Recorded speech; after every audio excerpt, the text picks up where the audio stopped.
What's up guys? This is Koro. Welcome to my channel. Nag-share ako ng opinions ko, experiences at iba pa na related sa crypto, NFT or Web3 projects. I'm a part of Marites Gaming Guild and Zen Talpakan Guild, mga community na tumutulong para ma-educate ang mga tao about crypto and investing. Hindi kami mga financial advisors at nandito lang kami para tumulong sa inyo. Mandatory pa din na you do your own diligence. So without further ado, let's dive right in. Hello guys, what's up? So welcome back no. Nandito ulit tayo ngayon for another airdrop guide. So ngayon ang tatry natin is magkaroon ng transaction dito kay ZK-Zinc tsaka kay Linea. So as you can see dito sa left side ko, nandito yung lista ng mga airdrops na tinatry namin, ng mga guild namin i-hunt. Pero hindi lahat yan is sure or hindi lahat yan is mga big projects. So iba dyan small projects lang. So for now, ito si ZK-Zinc tsaka si Linea, malalaking mga projects to and malaki yung chance na mag-airdrop sila. So umpisahan natin dito sa Orbiter.finance. So pero bago yun guys, no, papakita ko lang ito yung starting point natin, $635. So refresh natin, no. So hindi lahat yan gagamitin ko. Naging 637 kasi tumataas yung ETH kanina or ngayon. So as you can see, ito ETH naka 0.3525 ako. 0.3525 yung ETH. So dyan tayo mag-i-start. Dito sa steps natin, balik tayo. So yan, punta ka dito sa Orbiter.finance. Gamit ka ng ETH mainnet. So yan, nakakonect ako sa wallet ko ng ETH mainnet. Tapos mag-transfer ka ng ETH from ETH mainnet papunta sa Linea. So kayo nang bahala sa value. May fee yan. Pero ako kasi medyo tinaasan ko para makahabol ako dun sa volume ng transactions. Kung kasama man yun sa criteria. So sa akin ang sa steps ko is 0.33 ETH. So transfer natin yan, send natin from Ethereum mainnet papunta sa Linea. So pares yung ETH, magkaiba lang sila ng network. So confirm and send. So may babayaran kang fee dyan and accept mo lang. So baka medyo mataas yung mga fee, no, pero check nyo lang. So yan guys, in progress na yan. So hintayin nyo lang siya mag-success hanggang sa papunta siya sa Linea. So yun guys, tapos na yung transaction natin. As you can see, meron ng timestamp dito. Tapos nandito yung value na total na binayaran ko. Siguro kasama dito yung gas fee. So next, sa step natin. So check na natin to. Next step natin is punta ka dito sa app.openocean.finance/classic. So gagamitin mo dito is Linea naman. So kukonect mo yung wallet mo. Tapos switch ka sa Linea network. So swap mo yung ETH mo papuntang BUSD. So, swap natin to papuntang BUSD. So, search natin BUSD. So, nakakonect na ako guys. Ito. Tapos, Linea network. So, ito na yung balance natin. 0.33. So, ang swap ko is 0.15.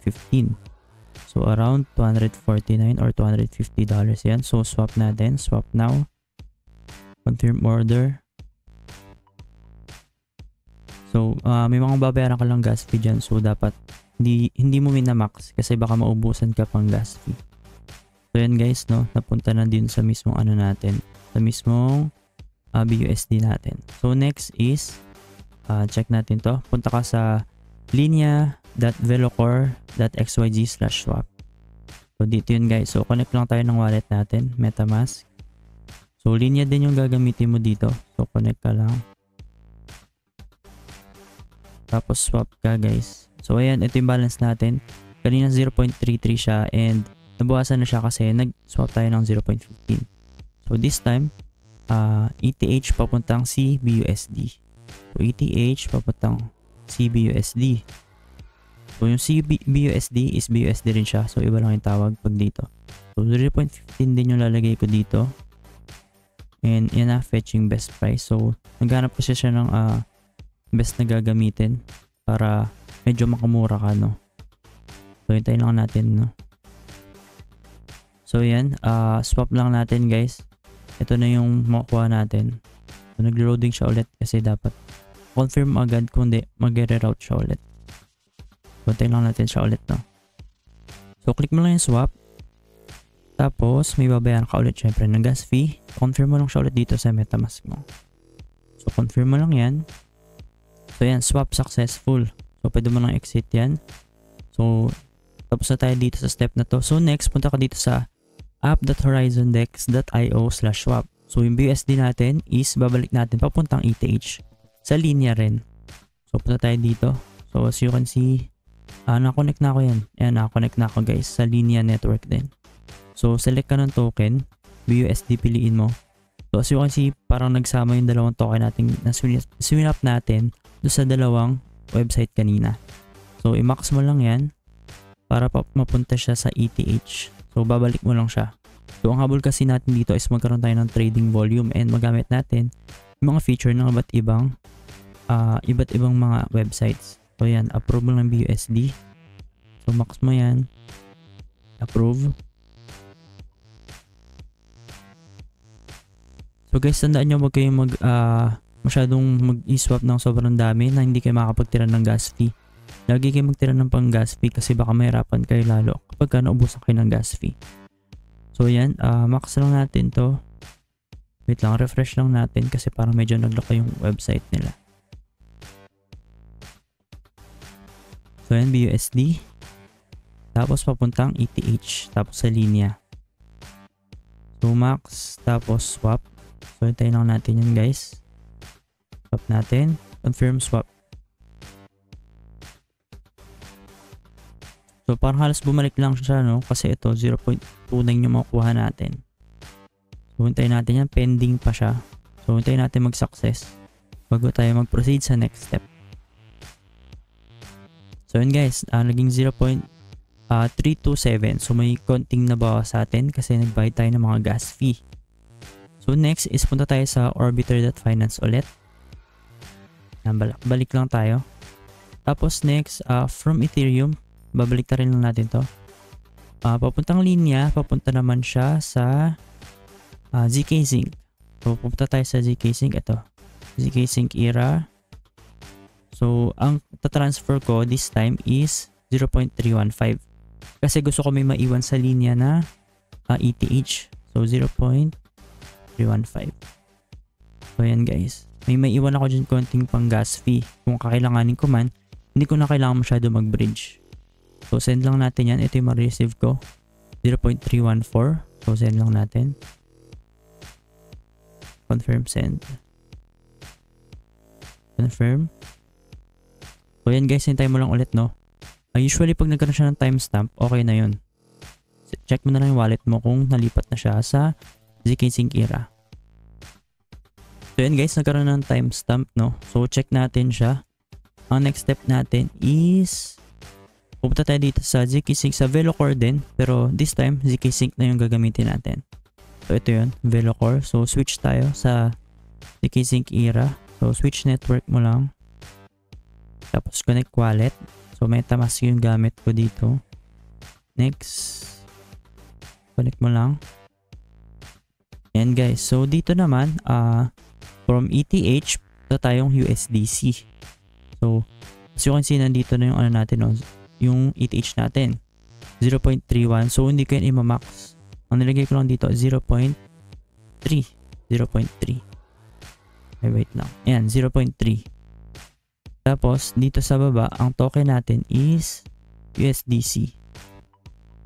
Ayan, USDC. So, 499 yung makuha natin. So, swap lang natin siya. Slippage, hindi ko na siya gagalawin kasi parang naka-automatic naman siya.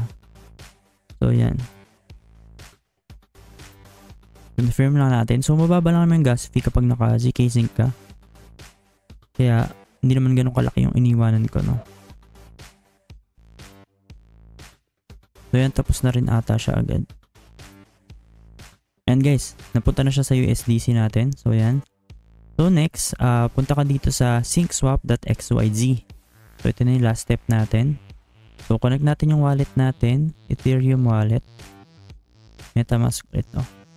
Tapos, ang gagamitin natin is yung zkSync din.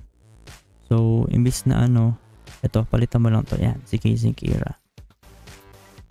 Tapos, from ETH, so, dapat lalabasan dito yung ETH natin. So, hintayin lang natin. So, refresh natin to guys. So, nawala pa rin yung connection natin. So, connect lang ulit natin. So, yun guys. ETH tapos USDC. So, natandaan nyo kanina ang ginawa natin ETH to USDC. Ngayon, yung USDC natin, gawin ulit natin ETH papunta zkSync ERA pa rin. So, switch lang natin yan.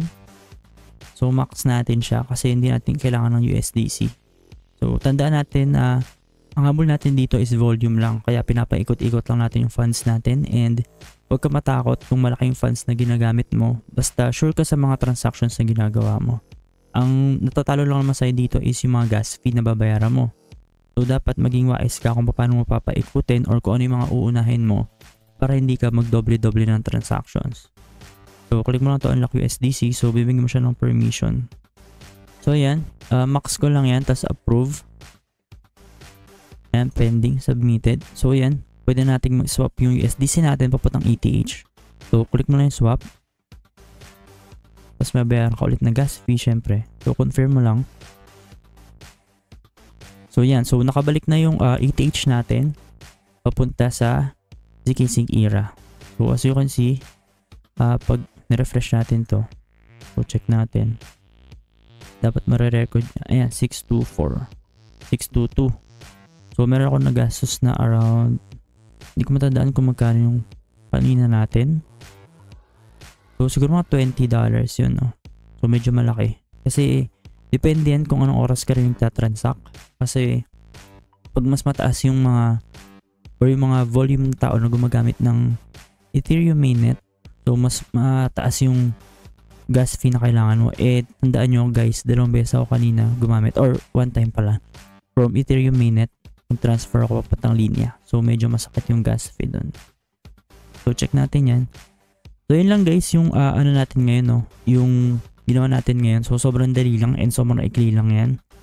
So yung steps na to ipopost ko rin naman to sa Facebook para makita nyo. Sa TikTok hindi ko alam kung ipopost ko pa siya kasi sobrang dali lang naman yan.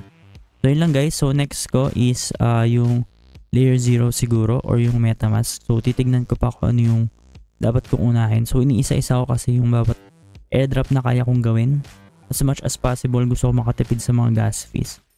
So yun lang guys, stay tuned lang para sa ibang mga updates and airdrop guides. Bye bye!